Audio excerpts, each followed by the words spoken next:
Bienvenue sur la chaîne Le Prof d'Histoire.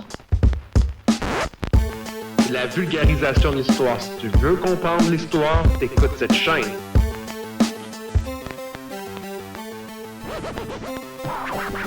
L'histoire c'est partout, l'histoire c'est vivant, l'histoire ça nous entoure. Bonjour tout le monde, bienvenue sur votre chaîne, le prof d'histoire. Aujourd'hui, nous allons parler de l'histoire du Québec-Canada qui s'étend de la période de 1896 à 1945, soit le chapitre 2 du cours d'histoire Québec-Canada 4e secondaire. Ce chapitre débute avec l'élection du gouvernement libéral de Wilfrid Laurier, qui est le premier ministre francophone du Canada. Il arrive au pouvoir à la fin du 19e siècle, alors que les Canadiens français et les Canadiens anglais sont divisés face à l'implication que devrait avoir le Canada au sein de l'Empire britannique. La majorité des Canadiens anglophones sont impérialistes, c'est-à-dire qu'ils sont fiers d'appartenir à l'Empire britannique et pensent que le Canada devrait jouer un rôle pour continuer d'augmenter la puissance de l'Empire et de ses colonies à travers le globe.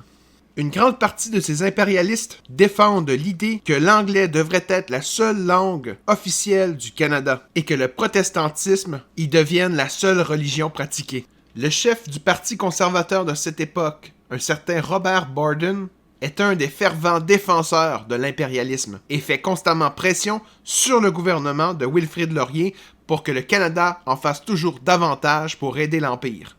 De l'autre côté, Wilfrid Laurier doit négocier avec la montée du nationalisme canadien-français. Cette idéologie s'oppose directement à l'impérialisme. Les nationalistes canadiens-français souhaitent une plus grande autonomie du Canada face à l'Empire britannique. Ces nationalistes canadiens-français, principalement du Québec, ne ressentent pas un attachement particulier envers l'Empire britannique et la culture anglophone. Le premier ministre Laurier doit donc constamment négocier avec les impérialistes et les nationalistes canadiens-français pour trouver des compromis.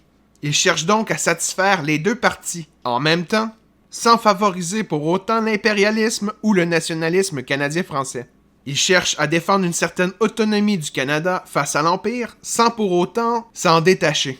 Cette politique de compromis se traduit bien dans la gestion de deux principaux enjeux en politique canadienne de cette période, soit la guerre des Boers et la construction d'une marine canadienne. En effet, les impérialismes demandent une implication militaire canadienne en Afrique du Sud pour aider les troupes britanniques qui cherchent à s'approprier un territoire d'Afrique du Sud où se trouvent de nombreuses richesses comme de l'or et des diamants qui appartiennent depuis peu aux Boers qui s'y sont installés et ont fondé une colonie. Les nationalistes canadiens-français, eux, s'opposent à l'implication du Canada dans ce conflit, étant donné qu'ils jugent que le Canada n'a aucun lien ou rapport avec l'Afrique du Sud et ses ressources. Wilfrid Laurier fait le compromis d'envoyer des troupes canadiennes volontaires pour payer le voyage, l'équipement et l'armement, mais refuse de faire une conscription, c'est-à-dire obliger les Canadiens à aller se battre pour l'Empire britannique. Les impérialistes canadiens sont donc en colère contre Laurier parce qu'ils jugent qu'il n'envoie pas assez d'hommes pour aider l'Empire britannique, et les nationalistes canadiens-français sont eux aussi choqués parce que Laurier décide quand même de financer une expédition militaire pour une guerre qui n'a aucun rapport avec le Canada. Au début des années 1900, le Royaume-Uni cherche à grossir sa marine militaire pour se défendre contre la menace allemande avec ses nouveaux navires de guerre.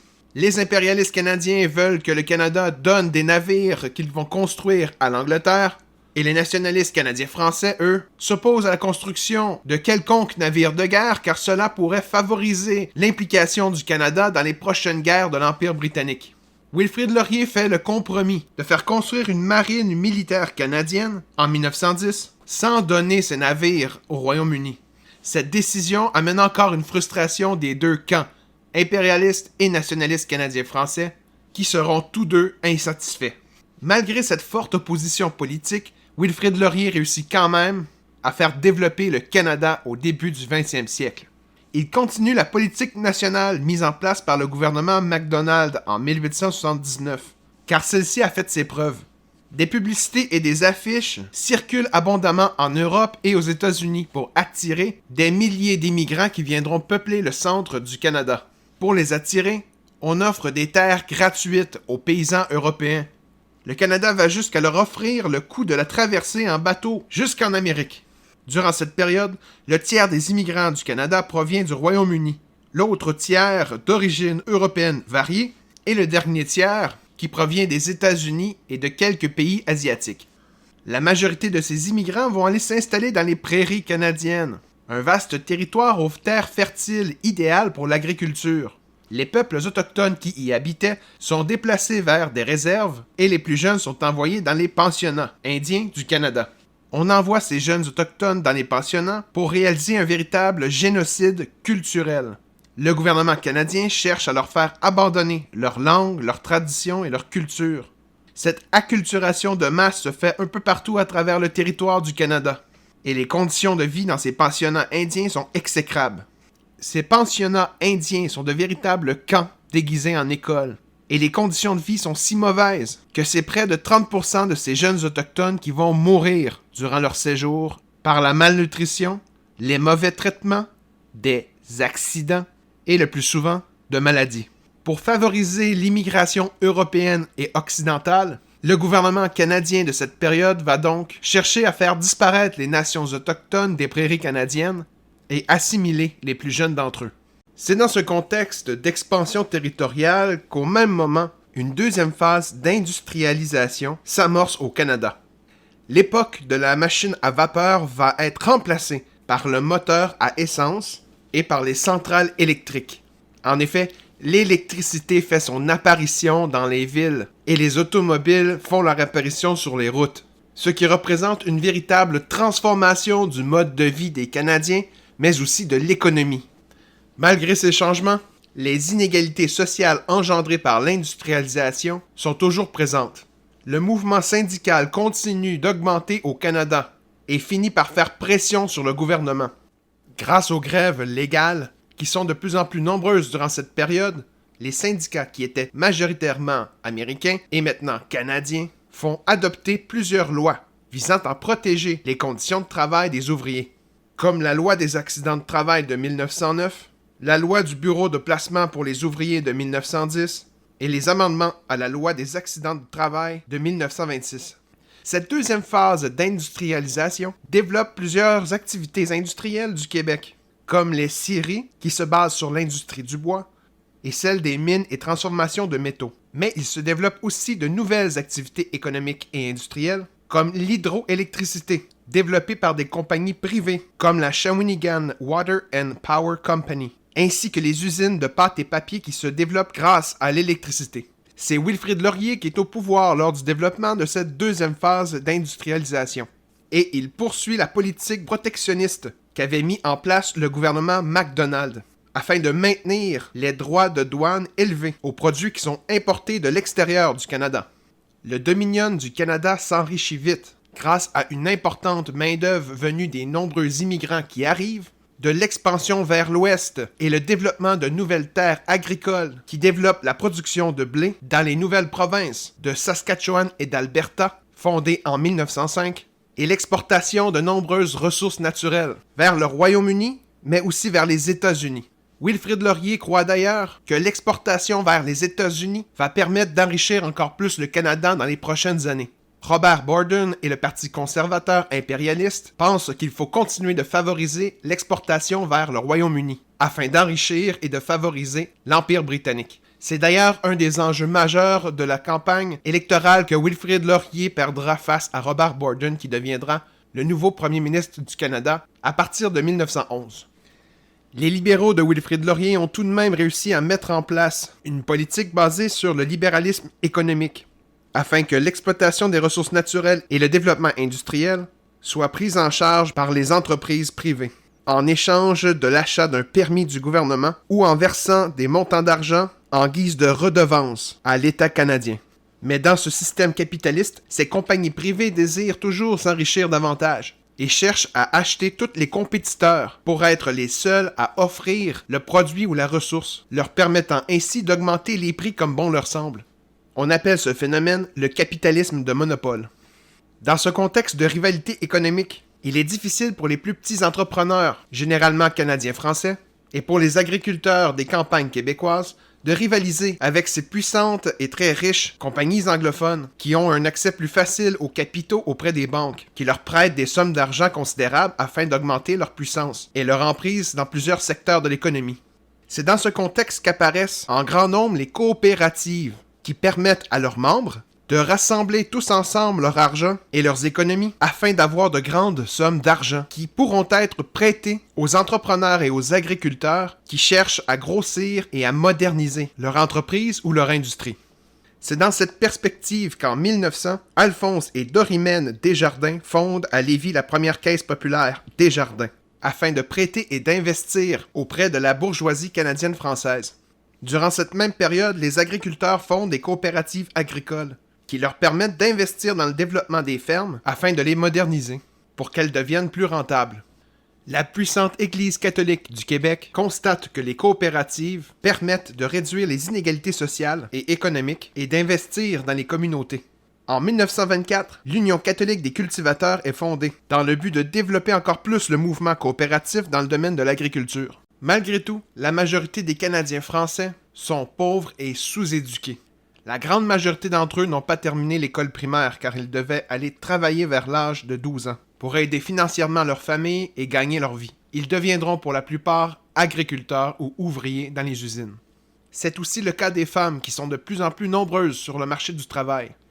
Malgré le fait d'avoir plusieurs enfants et de grandes familles à s'occuper, elles sont nombreuses à travailler dans les usines lorsqu'elles habitent dans les villes ou dans les champs lorsqu'elles sont en campagne. Malgré leur participation à la vie économique, elles n'ont toujours pas le droit de vote, ni au Canada, ni au Québec, au début du 20e siècle. Elles ont aussi de plus petits salaires que les hommes qui effectuent les mêmes tâches, et très peu de droits juridiques leur sont donnés. Ce sont des femmes pionnières francophones, comme Marie Lacoste Guérin-Lajoie ou Marie Guérin-Lajoie, qui vont véritablement défendre les droits des femmes au Québec au début du siècle. Les mouvements féministes commencent à s'organiser afin de sensibiliser les femmes à revendiquer leurs droits juridiques et politiques. Les mouvements féministes sont nombreux à travers le globe au début du 20e siècle. Les suffragettes, ces militantes pour le droit de vote des femmes au Royaume-Uni à cette époque, inspirent celles des Dominions de l'Empire britannique. Au Québec du début du 20e siècle, les suffragettes militent pour obtenir le droit de vote aussi bien aux élections provinciales du Québec, mais aussi aux élections fédérales du gouvernement du Canada. Les féministes de cette période demandent aussi d'avoir accès aux études supérieures, aux universités, afin d'obtenir des diplômes qui leur permettraient de travailler dans certains domaines, encore réservés aux hommes à cette époque. La puissante Église catholique s'oppose bien sûr aux revendications du mouvement féministe québécois et perçoit ces revendications comme une menace pour l'ordre social et pour la famille au Québec, cherchant plutôt le respect des valeurs traditionnelles et plus conservatrices. Les femmes ont obtenu le droit de vote en 1918 au Canada, car elles ont remplacé dans les usines et dans les champs les hommes qui étaient partis à la guerre en Europe lors de la Première Guerre mondiale. En effet, en 1914, la guerre éclate en Europe entre les pays de la Triple Entente contre ceux de la Triple Alliance. C'est alors l'impérialiste Robert Borden qui est premier ministre du Canada. Et bien sûr, il engage rapidement le Canada dans les affrontements en Europe afin de supporter l'Empire britannique et de soutenir le Royaume-Uni qui combat l'Allemagne et l'Autriche-Hongrie en Europe. Dès 1914, le gouvernement fédéral de Robert Borden adopte la loi des mesures de guerre, qui lui donne un pouvoir presque total sur les provinces canadiennes et la population. Le gouvernement peut aussi imposer la censure dans les journaux et pour limiter les débats politiques. Il peut aussi contrôler les prix et les salaires et modifier l'économie canadienne afin qu'elle puisse développer une industrie de guerre basée sur une production de munitions, d'armes, de véhicules, de provisions et de vêtements dédiés aux soldats qui se battent pour l'Empire britannique. L'immigration est aussi ralentie afin de mieux contrôler l'origine de ces immigrants et le gouvernement Borden met en place des camps de travail pour certains citoyens canadiens qui sont originaires des pays ennemis et pour ceux qui seront soupçonnés d'espionnage. Ce sont aussi 417 000 Canadiens du corps expéditionnaire qui seront envoyés en Europe pour se battre. Parmi ceux-ci, 150 000 soldats vont revenir blessés et plus de 60 000 d'entre eux seront morts au combat. 3 000 Canadiennes s'engagent comme infirmières qui accompagneront ces soldats en Europe et parmi celles-ci, une cinquantaine perdront la vie. Comme mentionné plus tôt, les femmes au Canada remplacent les hommes dans les usines et vont soutenir la production militaire pour soutenir les forces armées. La Première Guerre mondiale, aussi appelée la Grande Guerre, crée une quantité de morts rapides causées par les armes modernes. De plus, le conflit s'éternise et le Canada doit envoyer davantage d'hommes. La population francophone du Québec ne veut pas s'enrôler dans la guerre et les volontaires y sont très rares. Cette situation pousse le gouvernement Borden à imposer la conscription, ce qui oblige les hommes de 20 à 45 ans, célibataires ou veufs et sans enfants, à s'engager dans l'armée.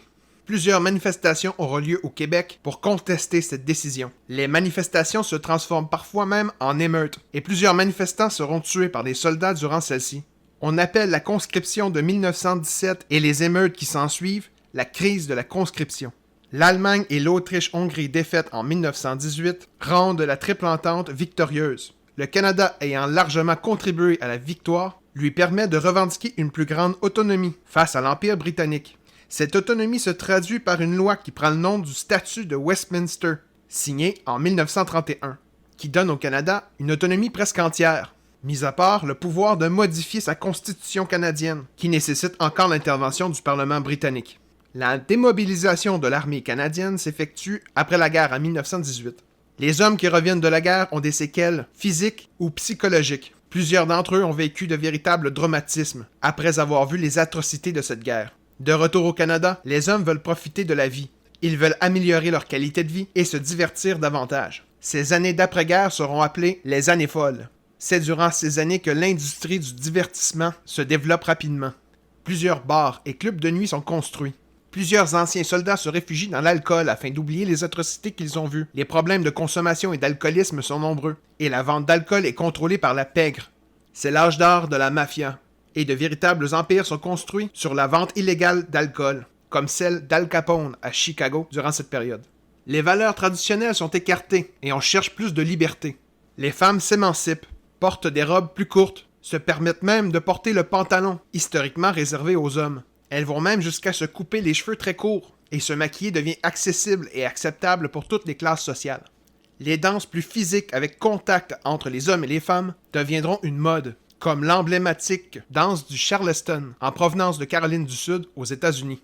Les cinémas deviennent aussi de plus en plus populaires. Dans les grandes villes, l'électricité est de plus en plus répandue dans les maisons et dans les commerces. Des affiches lumineuses sur les grands boulevards démontrent la modernisation de celles-ci.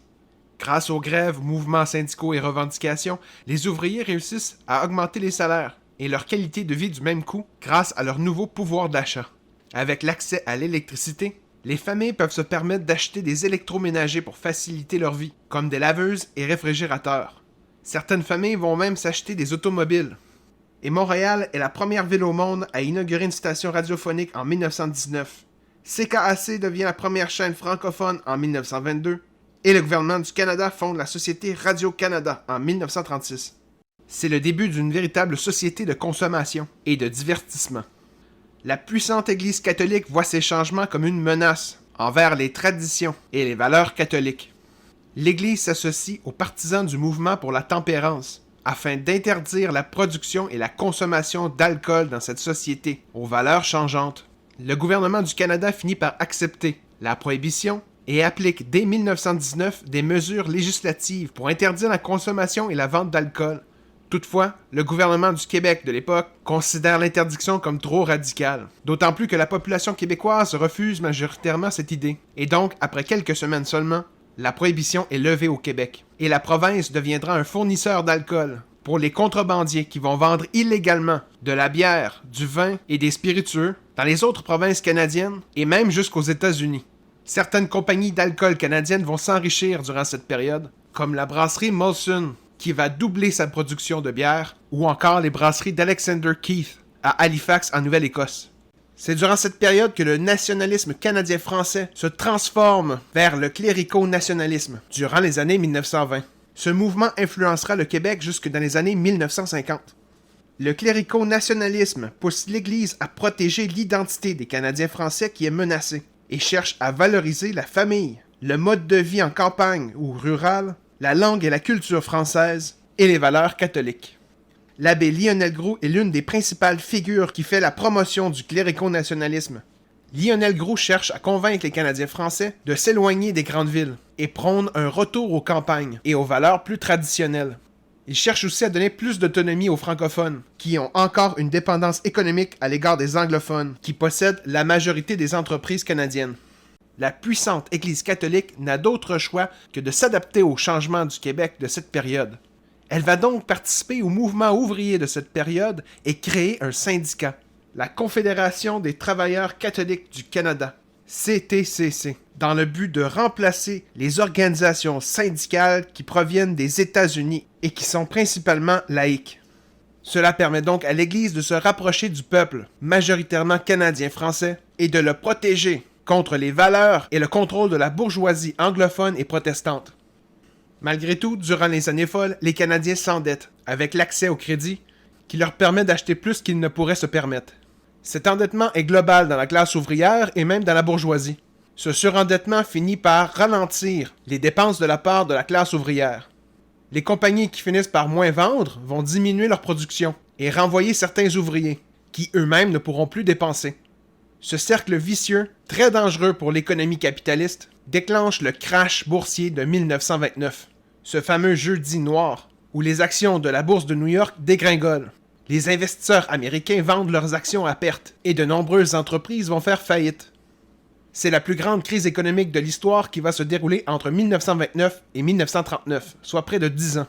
On appelle cette crise la Grande Dépression. Et au Canada, le taux de chômage va augmenter jusqu'à atteindre 25% de la population qui cherche un emploi. C'est le Parti conservateur de Richard Bedford Bennett qui est au pouvoir au Canada et qui cherche des solutions pour relancer l'économie. Afin d'occuper les chômeurs qui envahissent les rues des grandes villes cherchant quoi faire et qui risquent d'augmenter la criminalité, le gouvernement canadien décide de les envoyer à l'extérieur de ces grandes villes, par train, en leur donnant des contrats de travaux publics, comme la construction de certaines routes ou même de parcs. Des mesures sociales sont aussi créées pour aider la population, comme la soupe populaire gratuite offerte aux chômeurs et les chèques de secours direct, qui permettent aux familles d'acheter le minimum pour subvenir à leurs besoins. Le clergé profite de la situation pour mettre sur pied certains programmes, avec l'aide du gouvernement du Québec, pour coloniser des régions éloignées, comme l'Abitibi. Malgré ces efforts, le gouvernement Bennett ne réussit pas à remettre sur pied l'économie canadienne, qui dépend encore des États-Unis, qui ne réussissent pas non plus à se sortir de cette Grande Dépression. Un des symboles forts de cette impuissance du gouvernement canadien est le Bennett Buggy, qui consiste à tirer sa voiture par son cheval, n'ayant plus suffisamment d'argent pour acheter de l'essence. Durant la Grande Dépression, la population canadienne voit les lacunes du système capitaliste et du libéralisme économique. Elle cherche une alternative au Parti conservateur et au Parti libéral, par de nouveaux partis politiques fédéraux, comme le Parti communiste du Canada fondé en 1921, ou le parti politique fasciste d'Adrien Arcan fondé en 1934, le Parti national social chrétien.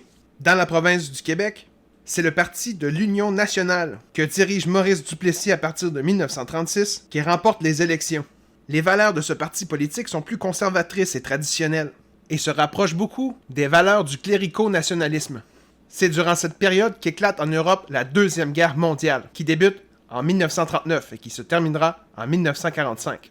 Adolf Hitler prend le pouvoir en Allemagne en 1933 et promet de venger la défaite de la Première Guerre mondiale.